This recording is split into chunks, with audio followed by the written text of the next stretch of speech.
అందరికీ నమస్కారం. తెలుగు కథల సమాహారానికి మీ అందరికీ స్వాగతం. ఇప్పుడు మనం వినబోయే కథ మమకారం. రచన గోపీచంద్ గారు. జోగయ్య మామ కర్రపోటు వేసుకుంటూ వచ్చి కాలవ కట్ట మీద ఉన్న నేరేడు చెట్టు నీడను నుంచున్నాడు. సూర్యుని కిరణాలను చేయి అడ్డం పెట్టుకుని తన పొలాన్ని ఒకసారి చూసుకున్నాడు. తన చేల గట్ల మీద ఉన్న తుమ్మ చెట్లన్నీ అతనికి గుర్తే. అవి కూడా తనతో పుట్టి తనతో పాటు పెరుగుతూ వస్తున్నాయి. అందులో తన హయాంలో అవసరంగా నాగలి దుంపలకు కావాల్సి వచ్చి 2 తుమ్మ చెట్లను మాత్రం నరికించాడు. అవి ఉండే స్థలం ఇప్పటికీ అతనికి బోసిగా కనిపిస్తూనే ఉంటుంది. ఆ స్థలాన్ని చూసినప్పుడల్లా చేతికి ఎదిగొచ్చిన 2 కొడుకులు తన్ను విడిచి వెళ్ళినట్టుగా బాధపడుతూ ఉంటాడు. జోగయ్య మామ నిట్టూర్పు విడుస్తూ తలకు చుట్టుకున్న గుడ్డ పరిచి నేరేడు చెట్టు కింద కూర్చున్నాడు. అతనికి 3 కొడుకులు. పెద్దతను నరసయ్య పొలం పని చూసుకుంటున్నాడు. రెండో అతను దొరయ్య బట్టల దుకాణం పెట్టి సొంతంగా 4 రాళ్ళు సంపాదిస్తున్నాడు. ఆఖరి కొడుకు వెంకట సుబ్బయ్య ఇంగ్లీషు చదువుతున్నాడు. వీళ్ళు కాక అతనికి 2 కూతుళ్ళు. అతని పిల్లలందరికీ అతనంటే ఇష్టమే. అతనికి వాళ్ళంటే ప్రేమే. కానీ అవసరమైతే వాళ్ళని చూడకుండా ఉండగలడు. కానీ తన పొలాన్ని మాత్రం చూడకుండా ఒక్క మాట కూడా ఉండలేడు. పిల్లలందరూ పొలం మీద పాటు పడాలని ఉంటుంది అతనికి. పొలాన్ని వృద్ధి చేయటానికే వాళ్ళు పుట్టింది. అందుకనే బట్టల దుకాణం పెట్టిన కొడుకు మీద మనసులో కొంచెం కోపం. వాడు మంచివాడే, పెళ్ళాం మాట విని చెడిపోయాడు అని చెప్తాడు. జోగయ్య మావకి ఇప్పుడు 100 ఎకరాలుంది. ఆస్తి అంతా ఎక్కువ భాగం తాను రెక్కల మీద సంపాదించిందే. అందుకని మిగిలిన బాంధవ్యాలన్నీ ఆస్తి ముందు స్వల్పంగా కనిపిస్తాయి అతనికి. పొలాన్ని ప్రాణప్రదంగా కాపాడుతాడు. పొలం బాగా పండడానికి ఏ పనైనా చేస్తే అనేక సార్లు తన ప్రాణాలను లెక్క చేయకుండా అవతల వాళ్ళు వేయించిన అడ్డుకట్టలను తీయించి కూడా తన చేనుకు నీళ్లు పెట్టుకున్నాడు జోగయ్య. ఎవళ్ళొస్తారో రండని దుడ్డు కర్ర పట్టుకుని చేను గట్టు మీద నుంచుంటే ఊరంతా హడలెత్తిపోయేది. బాగా నెర్రగొట్టిన తన చేను నీటిని గుటగుట తాగుతుంటే పసివానికి స్తన్యాన్నిస్తూ పరవశత్వంతో కూర్చున్న తల్లిలా నుంచునేవాడు. కొడుకులు పెరిగొచ్చిన తర్వాత మేముండగా నీకెందుకీ తాపత్రయం, కృష్ణ రామ అనుకుంటూ కాలం గడుపుకోక అంటున్నారు. వాళ్ళకేం తెలుసు ఈ తాపత్రయం వల్ల తనెంత సుఖపడుతున్నది వాళ్ళకి అదేం అనుభవం కాదు. 4 రోజుల క్రితం జోగయ్య మామ భార్యకు జబ్బు చేసి ప్రాణం మీదకొచ్చింది. అప్పటికి 10 రోజుల నుంచి ఆమె ముక్కుతూ మూలుగుతూ ఉండే కానీ జోగయ్య మామ అట్టే పట్టించుకోలేదు.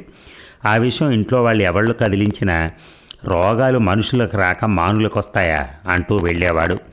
దమ్ము చేసే రోజులవి అతనికి తీరేది కాదు. ఏదైనా జబ్బు అంత తొందరగా మూసుకొస్తుందనుకోలేదు అతను.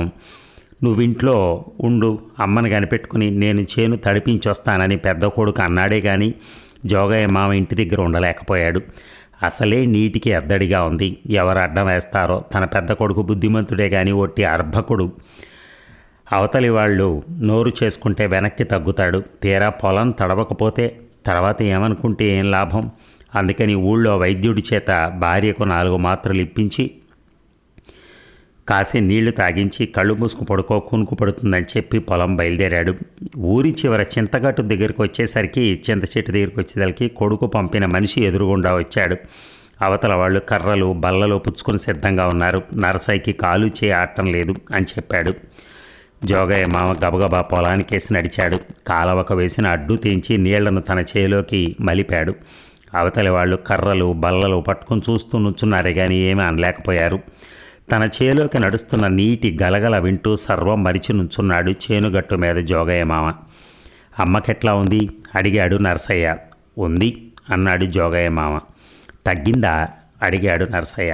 తగ్గకేం చేస్తుంది అన్నాడు జోగయ్య మామ. ఇక మనం వెళ్దాం అన్నాడు నరసయ్య. ఈ మాటకి జోగయ్య మామ ఉలిక్కిపడ్డాడు. చేనంతా తడవకముందే విడిచి వెళ్ళటమే అన్నాడు జోగయ్య మామ. ఇంటిలో ఎవరూ లేరు, మంచికైనా చెడుకైనా అన్నాడు నరసయ్య ఆదుర్దాగా. నువ్వెళ్ళు, నేను ఇక్కడే ఉంటాను అన్నాడు జోగయ్య. నరసయ్యకి తెలుసు తన తండ్రి పని మధ్యలో విడిచి రాడు అని.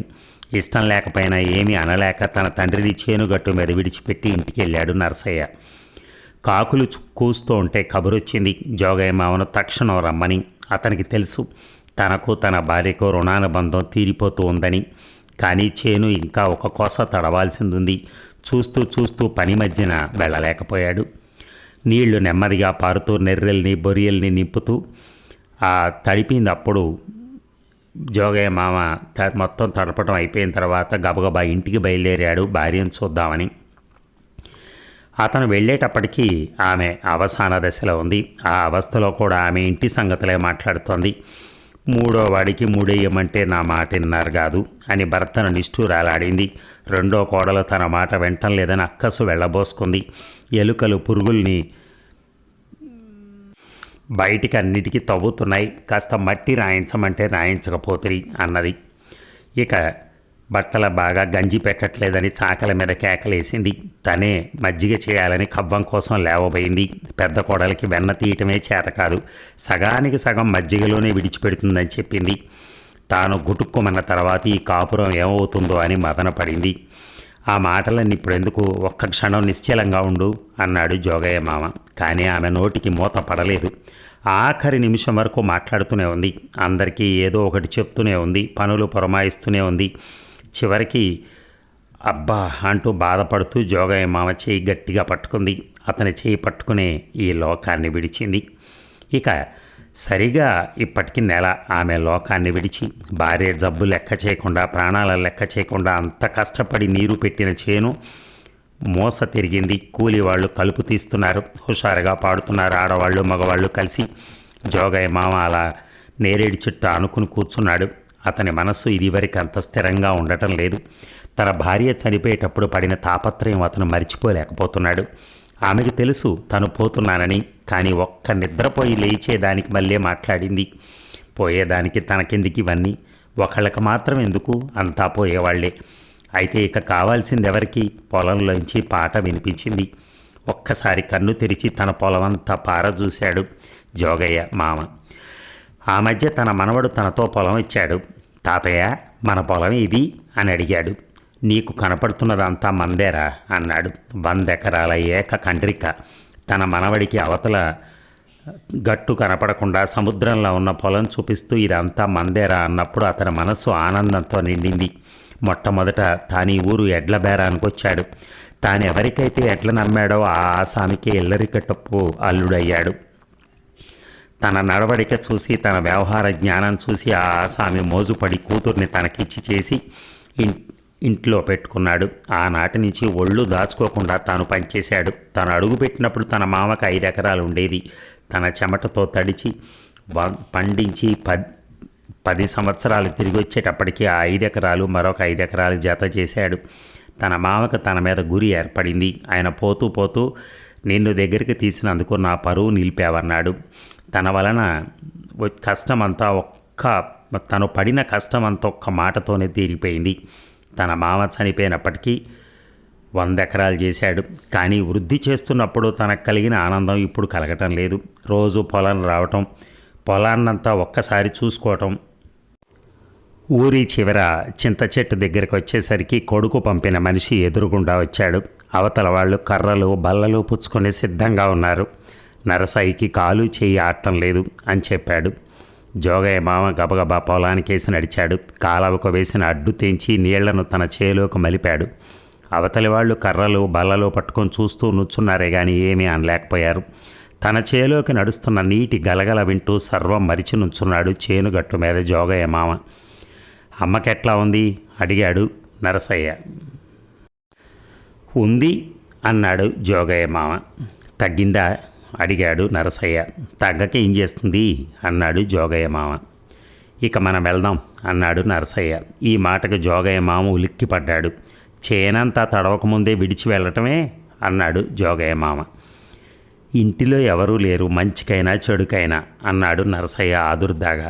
నువ్వు వెళ్ళు, నేను ఇక్కడ ఉంటాను అన్నాడు జోగయ్య. నరసయ్యకి తెలుసు తన తండ్రి పని మధ్యలో విడిచి రాడు అని. ఇష్టం లేకపోయినా ఏమీ అనలేక తన తండ్రిని చేనుగట్టు మీద విడిచిపెట్టి ఇంటికి వెళ్ళాడు నరసయ్య. కాకులు కూస్తుంటే కబురొచ్చింది జోగయ్య మామను తక్షణం రమ్మని. అతనికి తెలుసు తనకు తన భార్యకు రుణాన బంధం తీరిపోతూ ఉందని. కానీ చేను ఇంకా ఒక కొస తడవాల్సి ఉంది. చూస్తూ చూస్తూ పని మధ్యన వెళ్ళలేకపోయాడు. నీళ్లు నెమ్మదిగా పారుతూ నెర్రెల్ని బొరియల్ని నింపుతూ ఆ పని తడిపింది. అప్పుడు జోగయ్య మామ గబగబా ఇంటికి బయలుదేరాడు భార్యను చూద్దామని.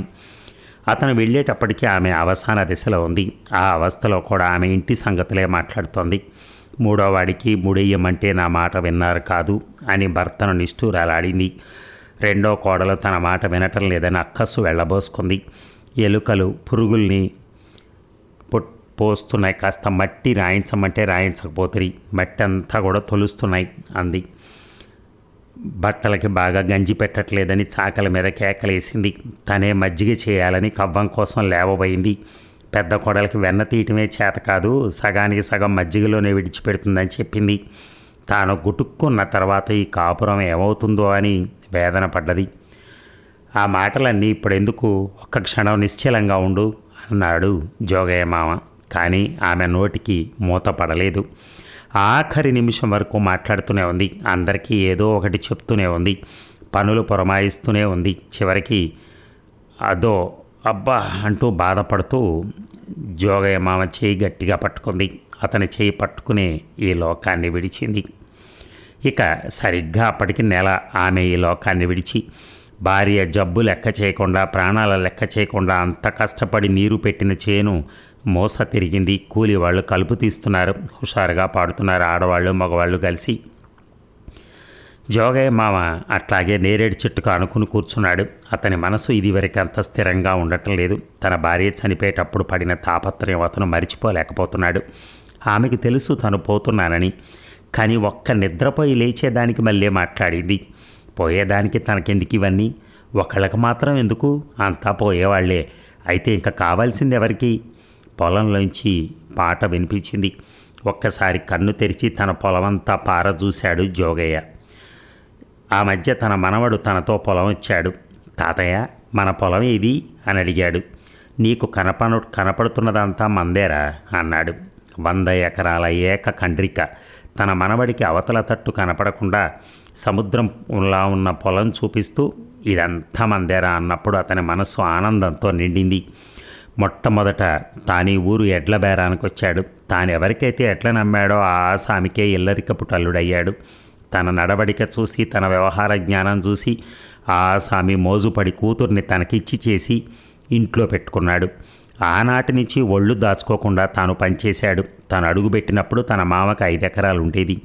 తన చెమటతో తడిపి పండించి 10 సంవత్సరాలు తిరిగి వచ్చేటప్పటికీ 5 ఎకరాలని మరొక 5 ఎకరాలు జత చేశాడు. తన మామకు తన మీద గురి ఏర్పడింది. ఆయన పోతూ పోతూ నిన్ను దగ్గరికి తీసినందుకు నా పరువు నిలిపావన్నాడు. తను పడిన కష్టం అంతా ఒక్క మాటతోనే తీరిపోయింది. తన మామ చనిపోయినప్పటికీ 100 ఎకరాలు చేశాడు. కానీ వృద్ధి చేస్తున్నప్పుడు తనకు కలిగిన ఆనందం ఇప్పుడు కలగటం లేదు. రోజు పొలం రావటం, పొలాన్నంతా ఒకసారి చూసుకోవటం, పాలేళ్లను గదమాయించడం ఇంతవరకే మిగిలింది. అంటే ఆ ఆనందం పోయి అలవాటే మిగిలింది. జోగయ్య మామ నేరేడు చెట్టుకు అనుకుని అలాగే కూర్చున్నాడు. పొద్దు నెత్తి మీదకొచ్చింది. నేరేడు చెట్టు ఆకుల్లోంచి ఎండ జోగయ్య మామ మొహం మీద పడ్డది. ఆ వేడికి ఆయన నెమ్మదిగా కన్ను తెరిచి చూశాడు. పొలంలో కూలీలు లేరు. సర్దుకుని గబుక్కని లేవబోయాడు. కదిలాడు. ఎదురుగా చెట్లకు గట్టిన మూటలు విప్పుకుని కూలీలు బువ్వ తింటం చూశాడు. కొంతమంది అన్నం ముద్దలు మింగుతున్నారు. కొందరు తలగొడ్డలు విప్పుకొని పడుకున్నారు. లేవండర్రా అని కేకలేశాడు జోగయ్య మామ. ఇంత వయసులో దొరకెంత యావా అని నవ్వుకున్నారంతా. ఇప్పుడేగా దొర కూటికొచ్చింది అన్నాడు ఒకడు కేరింతలు కొడుతూ. ఒక్కొక్కళ్ళు మళ్ళీ చేలోకి దిగారు. జోగయ్య మామ ఒకసారి ఊరు వైపు చూశాడు. మధ్యాహ్నం పూట ఆ నేరేడు చెట్టు కింద అన్నం తినటం జోగయ్య మామకు అలవాటు. ఇప్పటికీ ఆయన మనవరాలు రోజు అన్నం తెచ్చిపెడుతుంది. దూరంగా అన్నం గిన్నె నెత్తి మీద పెట్టుకుని మనవరాలు రావటం చూశాడు. మబ్బు బాగా వేసింది. వర్షం కురుస్తుందేమో. తాను తడిస్తే పర్వాలేదు, కానీ తన మనవరాలు తడుస్తుందేమో. వర్షం ఎక్కువైతే పనస చెట్టు కింద గుడిసెలోకి వెళ్ళాలి. ఎప్పటి గుడిసె ఎండకు ఎండుతూ వానకు తడుస్తూ అలాగే నిలబడింది. తాత, అన్నం తెచ్చా అని మనవరాలు గిన్నె కింద పెట్టి గిన్నె కట్టిన గుడ్డ విప్పింది. ఒక పక్క గోంగూర పచ్చడి నల్లగా నిగనిగలాడుతోంది. ఒక పక్క ఆవకాయ పచ్చడి ఎర్రగా నెత్తురు ముద్దలా ఉంది. ఆ రెండి మధ్య తెల్లటి అన్నం. నువ్వు తింటూ ఉండు తాతయ్య, నేను చేలోకి వెళ్ళొస్తాను అంటూ రివ్వున పరిగెత్తింది మనవరాలు. జోగయ్య మామ నెమ్మదిగా లేచాడు. బట్టలు దులుపుకుని తల చుట్టుకుని కర్రపోటు వేసుకుంటూ గట్టు దిగాడు. కాలువలో నీళ్లు దోసెడు తీసుకుని నోట్లో పోసుకుని పుక్కిలూశాడు. నెమ్మదిగా మళ్ళీ నేరేడు చెట్టు దగ్గరికి వచ్చి కూర్చున్నాడు. కర్ర పక్కన పెట్టుకుని అన్నం గిన్నె ముందుకు లాక్కున్నాడు. ఒక లొట్ట వేశాడు. ధ్వని కలగలేదు. అలవాటు ప్రకారం ఆవకాయ పచ్చడి నాలిక్కి రాసుకుని అలవాటు ప్రకారం లొట్ట వేశాననుకున్నాడు బాగుందనుకుని. ఇక చేలో కూలీ వాళ్ళు కలుపు తీస్తున్నారు.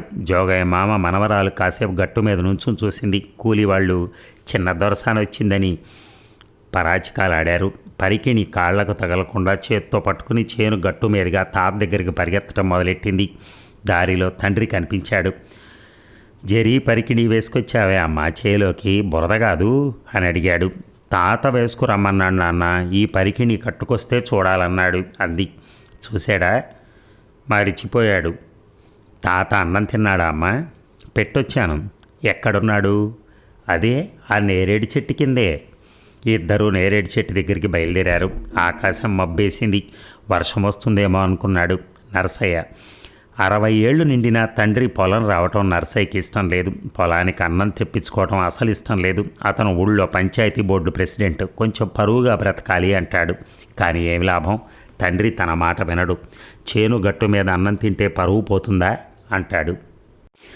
ఎక్కడో ఊరిమింది మెరుపు కూడా. చిటపట చినుకులు. చిట్టి నాలుక సాచి చినుకులు రుచి చూస్తోంది. నడుస్తూ గబగబా నరసయ్య నేరేడు చెట్టు దగ్గరికి నడిచాడు. చెట్టును ఆనుకుని కూర్చునున్నాడు తండ్రి. చేతి కర్ర తలపాగా ఓ పక్కన పడున్నాయి. కళ్ళు మూసుకుని ఏమిటో ఆలోచిస్తున్నాడు. అవసరం ఉన్నా లేకపోయినా ఆలోచించుకోవటం తప్పదు. గుప్పిడి ముక్కుకు ఆనించుకుని ఏదో వాసన చూస్తున్నాడు. గుప్పెట్లో ఏముంది? పువ్వ కాదు, పొగాక కాదు, మన్ను, మట్టి మన్ను, నేరేడు చెట్టు కింద రేగడి మన్ను. అయ్యా అయ్యా అని పిలిచాడు కొడుకు. మళ్ళా పిలిచాడు. అబ్బాయి నీరసంగా తండ్రి మాట. గుప్పిటి సడలి చెయ్యి కిందకు వాలిపోయింది. మన్ను ధారగా పడింది. మట్టితో కలిసింది. అయ్యా అయ్యా అయ్యా మరి పలకలేదు. చూసారా అండి ఎంత మమకారం భూమి అంటే. నిజంగా రైతులు చాలామంది ఇలాగే మమకారాన్ని చూపిస్తూ ఉంటారు భూమి మీద. తెల్లారు లేస్తే వాళ్ళకి అక్కడికి వెళ్ళందే మనసొప్పదు. అలాగే ఆయన దాన్ని అంతగానం 1 ఎకరం 5 ఎకరాలు 100 ఎకరాల దాకా తీసుకెళ్ళగలిగాడు ఆ మమకారంతోనే. చివరికి ఆ మట్టి వాసన చూస్తూనే చనిపోయాడు. చూసారా ఎంత ఎంత ప్రేమ మట్టి అంటే. ఎందుకంటే మనకు అన్నం పెట్టేది అదే కదా ఎవరికైనా కానీ. రైతు పండిస్తేనే మనందరికీ కూడా వచ్చేది. సో అలాంటి భావం ఉన్న మనిషి. మనం ఏంటంటే ఇప్పుడు చాలామంది ఏం చేస్తూ ఉంటారంటే బేసిక్గా సాయంత్రం ఏదలకి ఇంత మందు పడందోనో లేకపోతే ఇంత కళ్ళు పడందోనో మనకి నిద్ర పట్టదు. అలాంటి సిట్యుయేషన్ కాకుండా ఇలాగనక చేసుకున్నట్టయితే ఎవరైనా అంత నిశ్చలంగా అంత దాన్ని ఏమంటారంటే స్టాండ్గా ఉండటం, ఒక విషయం మీద కరెక్ట్గా అలా నిలబడి ఉండటం, అది చాలా కష్టమైంది. కానీ ప్రాక్టీస్ చేస్తే వస్తుంది, ప్రాబ్లం కాదు. బట్ స్టిల్ అందరికీ ఆసక్తి ఉండకపోవచ్చు, కొంతమందికి ఉండొచ్చు. ఏదైనా మమకారమే. దాని మీద మమకారం పెంచుకుంటే మనం తప్పకుండా వెళ్తాం. అదొక ఉద్యోగంలా భావిస్తే మాత్రం కొద్దిగా కష్టం అవుతుంది. Thank you.